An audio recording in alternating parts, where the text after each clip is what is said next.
Okay, so today our topic is all about finding the volume of other pyramids with regular base polygon. Okay, so regular polygon, let us define first. Okay, girls, can you read? A pyramid whose base is a regular polygon. Okay, when we say regular polygon, anak, we can say that the given polygons are regular if they have the same measure of the sides. Or sa Tagalog, masasabi natin na ang polygon ay regular kapag yung sides niya ay pare-parehas. For example, quadrilaterals. Ilan ang side nun?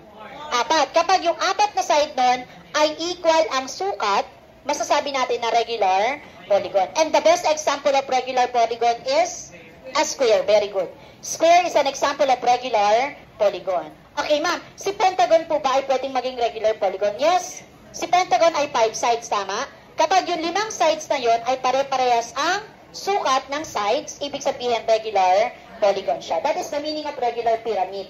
Kapag yung base, regular polygon, regular pyramid na rin siya. Okay.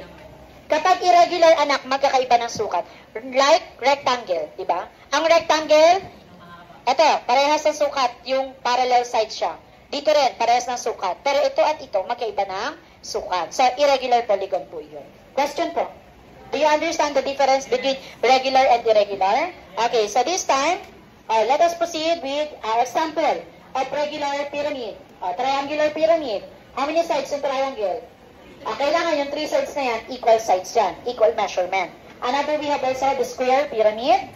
Another one, we have also the pentagonal pyramid. And we have also hexagonal pyramid. Again, pwede rin po si octagon. Si heptagon, basta take note, dapat yung sides niya ay pare-parehas ang sukat. This time, let us proceed with the volume na. How to calculate the volume of a regular pyramid. This is the standard formula. So, this is the standard formula in finding the volume of a pyramid. 1/3 times base area times the height. Okay, so itong height na to, papalitan na natin ang capital letter H. Bakit? Kasi yung small letter H, ito po ay height ng base lang yan. Height lang ng base. Okay, and then yung capital letter H, anak, height of a pyramid. May height ang pyramid. And then yung base din may height. Later I will give an example. Okay, so do you think we can use this formula sa kanilang 4? The answer is yes. Ito yung standard formula natin, anak, to find the volume of a regular pyramid. So, ito yung standard formula. Okay, pero magkakaiba lang tayo ng process kapag kinuha na natin yung base area. Okay, the only difference is how to calculate the base area. Kasi magkakaiba ng base yan, anak. Katulad nito, triangle. Ito naman, square. Ito, pentagon. Ito. So, kaya dito lang tayo mag-iiba-iba ng process. Okay, now, proceed muna tayo, anak, how to calculate the base area of first triangular pyramid. Ito yung itsura niya. And then yung base niya, anong shape yung nasa baba? Okay, ang base niya, triangle. Now, how to calculate the base area of a triangular pyramid? Okay, proceed tayo sa area of a triangle. So, to find the area of a triangle, we need to use this formula. Area is equal to 1/2 times the base times the height. Asan po ba yung base? Ito po, yung nasa ilalim. And then, asan po yung height? Ito po. Yan. Height yan.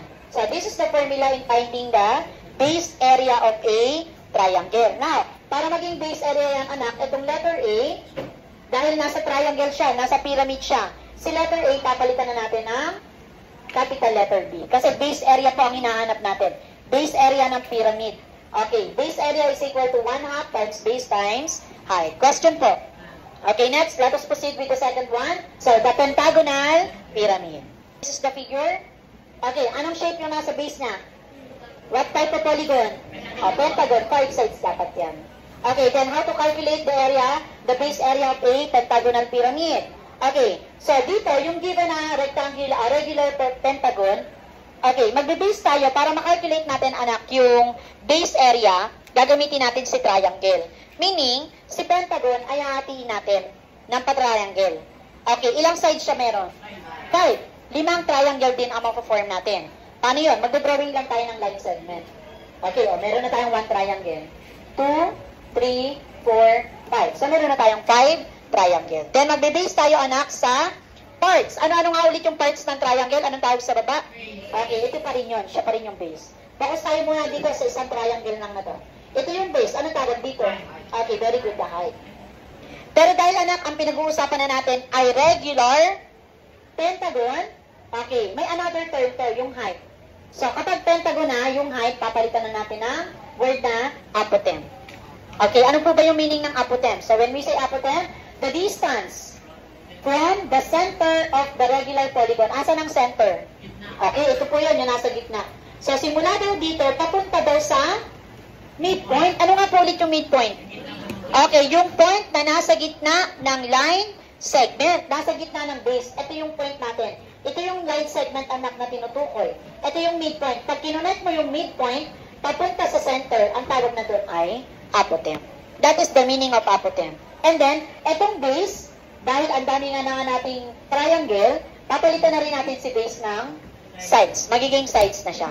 Okay, then, using that figure, makaka-derive na tayo ng formula. Okay, so this is the formula to find the area of a triangle. So, si base, dito pinalitan ko lang ng sides. Then, yung height dito, pinalitan ko lang ng ano po? Ng apotem. Ngayon, ilang sides meron tayo? Okay, itong formula na to, i-multiply lang natin sa 5. Kasi nga, pentagon na po ang pinag-uusapan natin. Then, let us simplify the given. How to multiply a fraction of the whole number? Okay, o pwede rin. Gawin natin si 5 maging fraction. Maglalagay tayo ng 1 sa baba. Okay, tapos multiply numerator to numerator and denominator to denominator. Or pwede rin po direct na. So, yung number, i-multiply mo lang sa numerator. Then, divide sa denominator. 5 times 1. 5. Then, divided by 2. So, magkakaroon tayo ng decimal. So, make it fraction na lang ang sagot. So, 5 times 1. Okay, 5. Then, over 2 times side and apotem. So, ito na yung formula natin.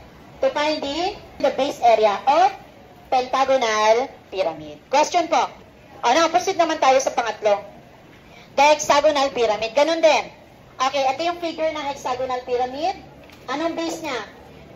Anong base ng hexagonal pyramid? Very good, hexagon. How many sides? 6 sides. So this time, magdaderive ulit tayo ng formula katulad ng ginawa natin sa pentagon. So using a triangle. So kung meron tayong 6 sides, ilang triangle ang form natin? Very good, 6 pa rin. 1, 2, 3, 4, 5, 6. Okay, ganun pa rin. So ano yung parts ng pentagon? Sides and apotem. Okay, then after that, okay, ito yung formula ng triangle, tama? Ito times lang natin yan saan? Okay, hexagon na tayo, anak. Sa 6 na po, very good, times 6. Then, procedure pa rin, times, divide. 6 times 1, 6 divided by 2 times side, apotem. Or, 6 divided by 2. Okay, magiging 3SA na lang yan. So, ayun na yung formula in finding the base area of a hexagonal pyramid.